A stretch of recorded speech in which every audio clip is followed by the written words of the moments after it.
धन्य है कर्ण दानवीरता तुम्हारी, स्वर्ग से देवता आए बनकर भिखारी। सारथी हमेशा कृष्ण सा चुनो और मित्र कर्ण सा। कर्ण की दानवीर होने की कई कथाएं प्रचलित है। इनमें से दो सबसे ज्यादा प्रचलित है। पहली कथा के अनुसार अंगराज बनने के पश्चात कर्ण ने यह घोषणा की थी कि दिन के समय जब वह सूर्यदेव की पूजा करता है, उस समय यदि कोई उससे कुछ भी मांगेगा तो वह मना नहीं करेगा और मांगने वाला कभी खाली हाथ नहीं लौटेगा। कर्ण की इसी दानवीरता का महाभारत के युद्ध में इंद्र और माता कुंती ने लाभ उठाया। महाभारत के युद्ध के बीच में कर्ण के सेनापति बनने से एक दिन पूर्व इंद्र ने कर्ण से साधु के वेश में उससे उसके कवच कुंडल मांग लिए, क्योंकि यदि ये कवच कुंडल कर्ण के ही पास रहते तो उसे युद्ध में परास्त कर पाना असंभव था। और इंद्र ने अपने पुत्र अर्जुन की सुरक्षा को ध्यान में रखते हुए कर्ण से इतनी बड़ी भिक्षा मांग ली। लेकिन दानवीर कर्ण ने साधु वेश में देवराज इंद्र को भी मना नहीं किया और इंद्र द्वारा कुछ भी वरदान मांग लेने पर देने के आश्वासन पर भी इंद्र से यह कहते हुए कि देने के पश्चात कुछ मांग लेना दान की गरिमा के विरुद्ध है, कर्ण ने उससे कुछ नहीं मांगा। दूसरी कथा के अनुसार महाभारत का युद्ध चल रहा था। सूर्यास्त के बाद सभी अपने अपने शिविरों में थे। उस दिन अर्जुन कर्ण को पराजित कर अहंकार में चूर थे। वह अपनी वीरता की डींगे हाँकते हुए कर्ण का तिरस्कार करने लगे। यह देखकर श्री कृष्ण बोले, पार्थ, कर्ण सूर्यपुत्र है।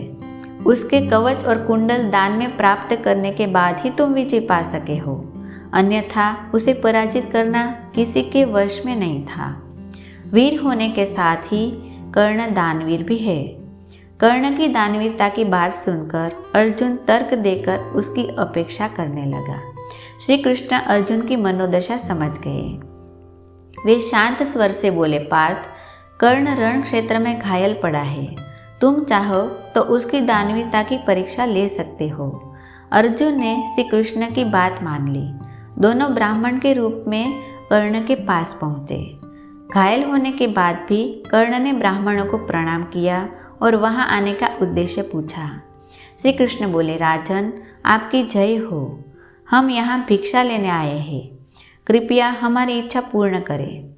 कर्ण थोड़ा लज्जित होकर बोला, ब्राह्मण देव, मैं रण क्षेत्र में घायल पड़ा हूँ। मेरे सभी सैनिक मारे जा चुके हैं। मृत्यु मेरी परीक्षा कर रही है। इस अवस्था में मैं भला आपको क्या दे सकता हूँ? राजन, इसका अर्थ यह हुआ कि हम खाली हाथ ही लौट जाए, किंतु इससे आपकी कीर्ति धूमिल हो जाएगी। संसार आपको धर्मविहीन राजा के रूप में याद रखेगा। यह कहते हुए वे लौटने लगे। तभी कर्ण बोला, ठहरिए ब्राह्मण देव, मुझे यश कीर्ति की इच्छा नहीं है, लेकिन मैं अपने धर्म से विमुख होकर मरना नहीं चाहता, इसलिए मैं आपकी इच्छा अवश्य पूर्ण करूँगा। कर्ण के 2 दांत सोने के थे। उन्होंने निकट पड़े पत्थर से उन्हें तोड़ा और बोले, ब्राह्मण देव, मैंने सर्वदा स्वर्ण का ही दान दिया है, इसलिए आप इन स्वर्णयुक्त दांतों को स्वीकार करें। श्री कृष्ण दान स्वीकार करते हुए बोले, राजन, इन दांतों पर रक्त लगा है और आपने इन्हें मुख से निकाला है, इसलिए यह स्वर्ण झूठा है।